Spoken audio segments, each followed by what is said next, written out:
Blog Talk Radio. Welcome to Fearless Generations with Terry Sayer and Kelly Fox.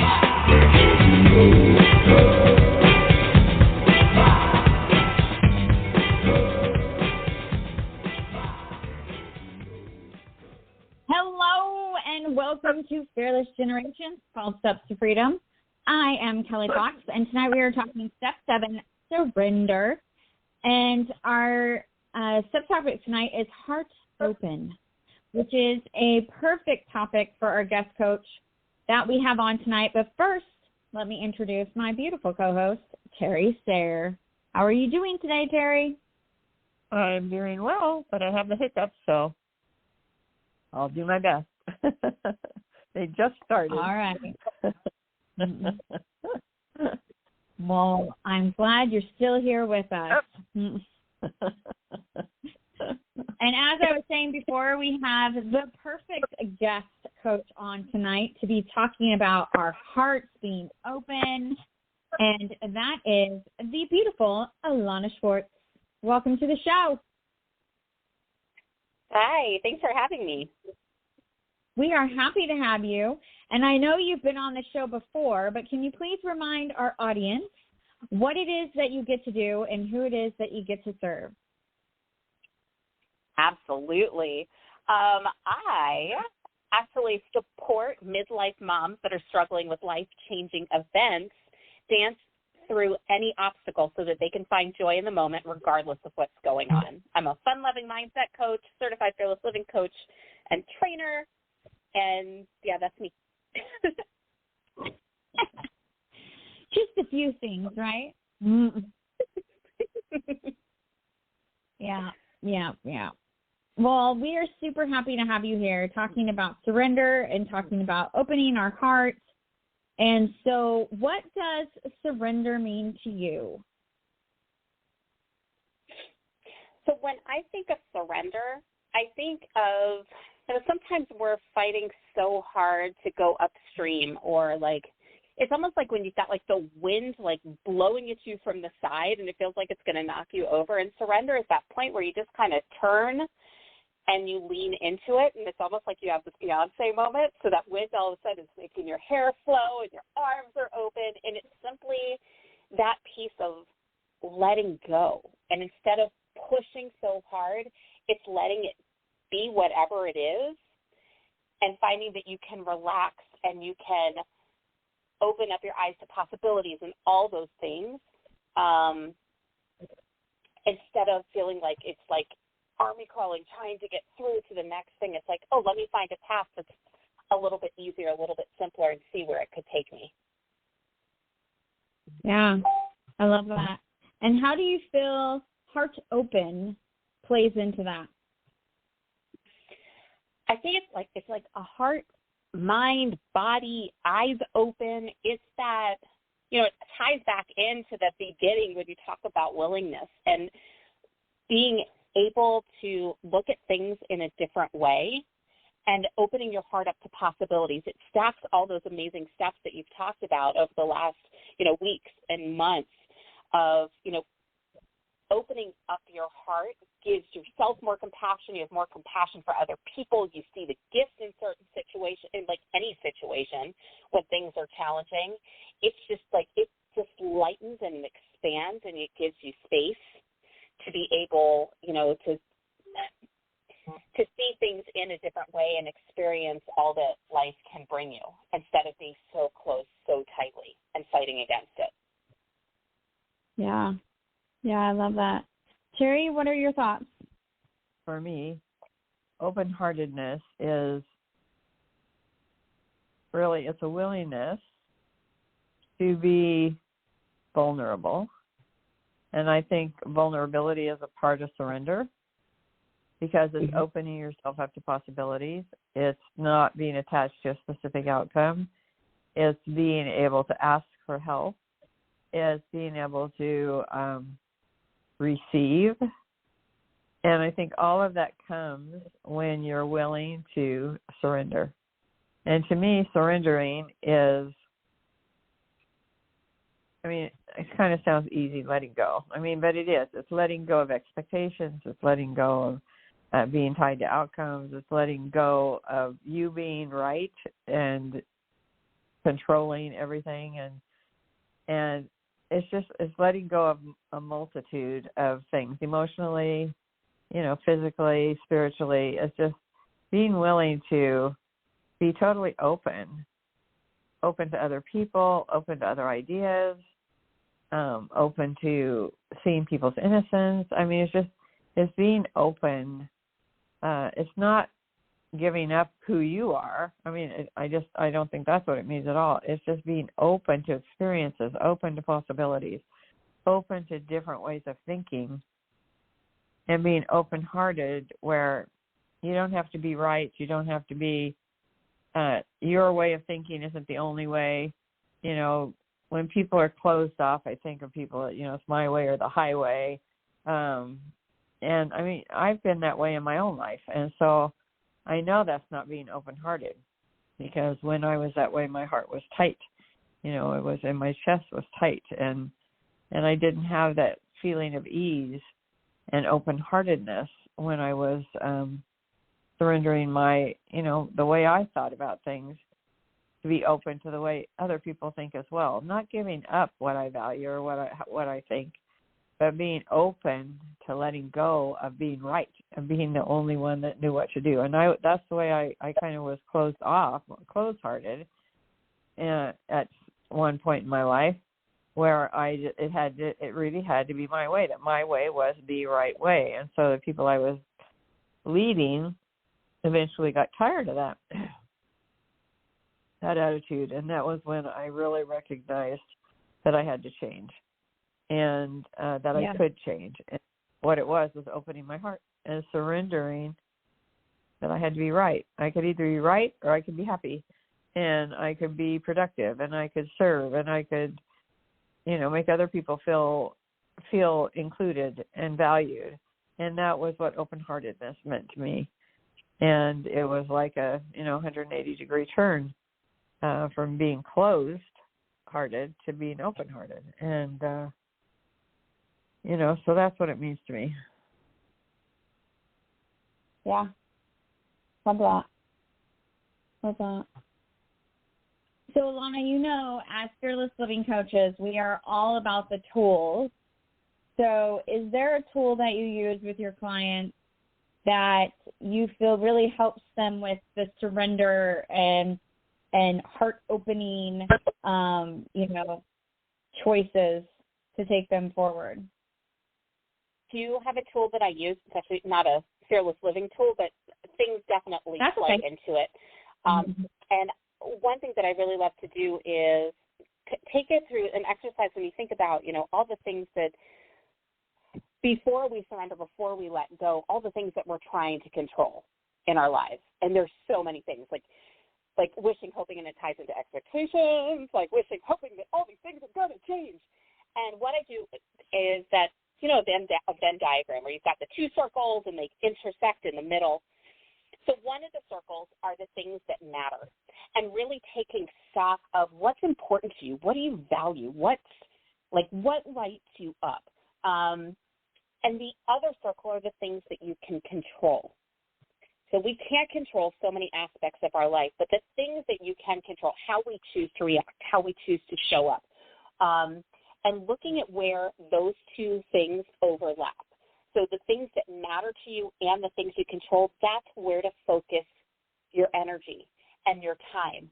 And by doing that, it frees up so much energy, and it lets those, it's almost like, I think about like the backpack that my daughter wears to school. It's like heavier than she is. But it's like we're walking around with these backpacks that are so heavy because we're picking up stuff along the way and shoving it in there. And like it's almost like we're hunched over, and it's like taking the straps off and putting the backpack down and looking inside it to be like, okay, does this really matter to me? Is this important to me? Is this even mine? Oh, that's not mine. Where did I pick that up? And it's giving your chance, like, it's like that feeling of relief that, oh my gosh, I don't have to carry all this. Like, I have a choice of where I want to put my time, where I want to put my energy. And by focusing in on the things that we can control that are in alignment with who we are and where we want to be, it frees up that space to do more of the things that we love, that light us up, and just letting go of all that stuff that we can't control. We can't control it. It's not ours. We can't control it. You use the circles to figure out what matters and what doesn't matter? So what matters, and then what you can control. Oh. Mm-hmm. And then where those two intersect for the things that matter and the things you can control, that piece in the middle, that's what to focus on. Because those are the things that are in alignment with you and where you're going, and you have control over it. So, for example, I think about I'll just use health as a thing, because that's just something I've been working on. So the things that matter to me is, long-term health. And, when I look at my family tree and I see how much there's diabetes and there's heart disease and there's all these things, the things that matter to me, being around to drive my kids crazy and my husband crazy for a lot of years, that's really important to me. So when I look at the things that I can control what I choose to put in my body. I can control whether I get up and I decide to move that day, or I take a walk, or go get fresh air, or put my phone down. I can control those things. So if it's in alignment with, a healthier lifestyle, and it's something that I can do, that's where I focus my attention most of the time, because we're all human, and we don't live in a vacuum. Does that make sense? Mm-hmm. Yeah. Yeah, absolutely. And so I was thinking use in any area of your life. Yeah, I was thinking, okay, what matters, and that would be like my family, coaching, and then what can I control? Well, I can't control my family whatsoever, so they're not in the middle. And I'm like, what can I control? Well, I can control myself. But see, what matters? We can control how we show up. We can control reaction. Yeah. We can control how we choose to look at a situation. We can control whether we're going to, complain about it or find the gratitude. We can control and explore where there might be silent contracts that we can open up, like we can have a discussion about. Those kind of things that we can control ourselves.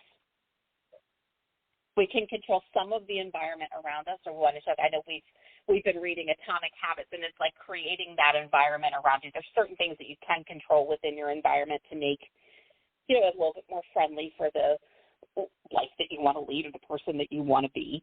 But we cannot control what anybody else does. We just can't. It would be nice if there was an easy button. And I'm sorry, my friend, I have not found it yet. Yeah. I'm still looking. Mm-hmm. Yeah. I tell you, if only. Mm-hmm. Terry, what are your thoughts on this? This will be a whole other conversation. Yep. Yeah, I think it's really Terry, important that we. Sorry, go ahead. Could you not hear me? Oh, I just think it's really important that we recognize what we can control and what we can't control, because that to really evaluate our choices, right? And we control our choices, and so we can choose however we want to show up. We can choose how we want to view other people. We can choose the words that we say. We can choose our actions. And so that's really important that we understand that. And for me, probably the most helpful thing for me to be open-hearted and surrender is compassion. Compassion is something that I denied myself for most of my life. Compassion towards myself. And it wasn't until I went through the process of understanding that was really my essential nature, was to be compassionate first for myself and then to have compassion for others. And that's allowed me to really evaluate and ask myself when I'm making those decisions and choices, am I coming from compassion? Am I having compassion for myself? And am I choosing to have compassion for others? So it allows me to, and I mean, I'm practicing it because I'm a human being, but it allows me to love others. And in my life, that's one of the things that I strive to do, is to love my neighbors as I love myself. And so I've had opportunities to put that compassion into action. And that's really brought me peace and joy. And sometimes it's very challenging, but I can still have that peace in the middle of chaos, and I can emulate that peace. And it's really gratifying to me that at this stage of my life, I'll be in situations and people will say things like, well, I don't know anybody that has more compassion and empathy than you do. And I just kind of sit there and think, wow, I guess I'll receive that. I'll take that in. I'll accept that. And it just makes me feel whole. And so I know that as I practice compassion for myself and others, that helps me to be open-hearted, and it helps me to let go of judgment. It helps me to let go of feelings of anger.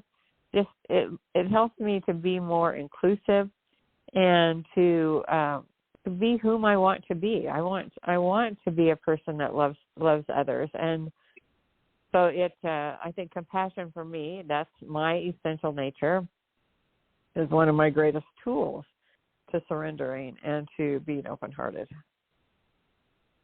Mm-hmm. And that compassion ties into acknowledging yourself and giving yourself grace for the steps that you do take. I mean, and I know you talk a lot about that with your clients and on the podcast and everywhere. It's that, giving yourself that internal high five and that it's like that little hug of, oh my gosh, you did this. Look at how you're growing. Look at the steps that you're taking. No matter what come was, it is a matter of, that willingness, and that opens your heart more and wanting to be more open, be more generous, be more compassionate, be more loving to yourself, to other people, as you celebrate that. Absolutely. Yeah, I love that. I'm always a big fan of acknowledging.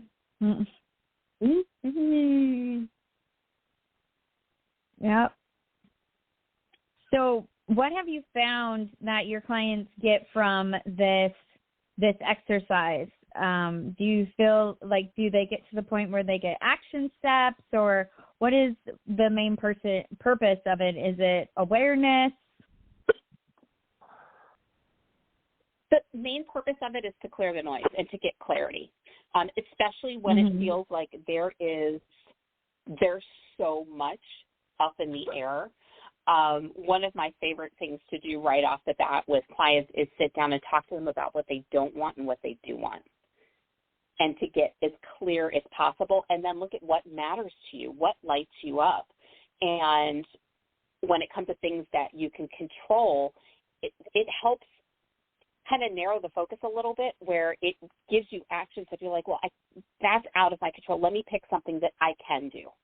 And whether it's, tying it in with the stretch, twist, die example or things like that, it's like, okay, what's something that I know that I can do that's fully in alignment with who I am and where I want to go and who I want to be, and being able to take those steps to get to that place. Clarity, it gets rid of the confusion, it gets rid of the overwhelm, and it really kind of, not really put blinders on, but it helps. I'm one of those people that's like, oh, shiny, go over there. It helps narrow the focus a little bit, where I don't get so overwhelmed by all the noise. Does that make sense? Yeah. I don't like too many options. Then I get overwhelmed. So, bring it down it's like to the Cheesecake Factory menu. Things. It's like 40,000 pages. Yeah. Oh my gosh, yes. So I have like one thing or two things that I like at Cheesecake Factory. It makes it very easy. Exactly. But yeah, I think that is always helpful to me to really narrow it down and say, okay, you have choice A and you have choice B. What is in the most alignment with you? What's going to take you in the direction you want to go? All right, let's go. Yep. If there's more options than that, I get stuck in think about it mode way too long. Comes from taking action. We know that, like, your confidence builds when you take risks. Its clarity comes from taking action, and it's being willing to take imperfect action. Simply taking a step. Sometimes it's forward, sometimes it's backwards, sometimes it's side to side. You know, I love a good cha-cha. Like, it's a matter of simply moving. If you don't like where you are, you can move. You're not a tree. Yeah. Yeah, I love that. Terry? Thanks, Terry. I'm here. Just barely. Yep. Yeah. Yep. Well, Ilana, thank you so much for being here with us. I want to give you some time to share with our audience what you've got going on right now and how they can be in contact with you. Well, thank you, my darling. I appreciate that. So I've actually got a lot of fun stuff in the works. I have a free masterclass that I am actually teaching on the 25th of April at 5 p.m. Pacific time, which is the 3 keys to find joy in humor and unexpected challenges, where we get a chance to dive in, and some things may be a little familiar from what you talk about, but it's also those pieces of how you change your perspective when things go sideways. I know it was mentioned in my bio. My daughter was diagnosed with cancer in 2018. She's doing good now, but like that knocked us for a loop. And then moving across country again for the third time as a family. And then we all went through COVID and all of those things. So being able to, find the joy in really tough situations. So that is coming up. And you can, if that's something that you want to get a seat to, it's free, which is awesome. And it'll be about an hour. My website is funlovingmindsetcoach.com. And if you want to grab a seat for the free masterclass, they can actually email me at Ilana Sarah Coaching. It's ILANA SARA coaching. Gmail.com. I forgot. I just did a new website, so I'm like, wait, what's my website? What's my email? It's Ilana Sarah Coaching at gmail.com. So that's coming up, and also for your listeners, I will offer a free 30-minute joy breakthrough session where we can sit and chat about, exactly where you want to go, what's getting in the way, and a mini action plan to help get you there. Ooh, I want one. Okay. You know how to reach me, my love. You do. I love Ilana. She talks to me all the time, though. I love you too. Is that special? But I love that. Thank you so much. And please do put that in the group so that everyone there can see it and have easy access to it so they can find it and sign up for your free masterclass as well as take advantage of the session. I will be happy to do that. I was nodding my head like you can totally see that because I'm nodding. I could sense it. You can sense so it. if there was one by nodding. Yes. If there was one thing that you would want our listeners to walk away with tonight around surrender and having an open heart, what would it be? I think that, and Terry mentioned it before with the compassion piece, but it's keeping that visual of having that heavy backpack on and being able to take the straps off and putting it down so that you can get a chance to simply let go for a while. Doesn't mean you're getting rid of everything. It's simply taking it off and putting it down so that your shoulders can come down your chest automatically expands. It gives you a chance to take a little bit of separation from the things that may be weighing you down, holding you back, where you can start to get more of a bird's eye view looking at them and just see, okay, what's mine to hold on to, what's not mine, and take it. It gives you a chance to breathe. Yeah. I love that. I love that picture, too. I can really relate to that. I think about carrying my backpack when we travel in the airport, and I'm like, okay, I have to stop and take this thing off for a second. My backpack is so heavy. I can definitely relate to that image. So I love that. Terry, what's your one thing? For me right now at this time in my life, the quality that I'm working on that's allowing me to let go and build and create space in my life is let go of judgment. To just surrender judgment. It's not my place to judge anyone, and especially not myself. And so just letting go of judgment opens up your heart. It allows you to have compassion and to acknowledge yourself. And so I think, you can look at, if you look at the qualities in your life that are true to you, that you desire, how you want to be and how you want to show up and take up space, and how you want to treat yourself and others, that judgment can be one of those things that really blocks your forward movement. So for me, I've been working probably for the last couple of months on really being aware of when I'm judging. And when I am aware that I am, asking myself, what's the benefit of this, and what can I do to change that judgment into compassion or love or acceptance or inclusion, something that's positive. That would help me to negate those negative feelings of judging and open my heart. So I just think right now for me that's a really positive tool, is to be aware of when you're judging yourself and others. Love that. Yeah, I think surrendering, what really comes to my mind is pride. Surrendering pride and letting your heart open to all possibilities, not just the ones that you think you need or you want, but, things that you can't even imagine are before you, and opening them up and being willing to step into whatever comes.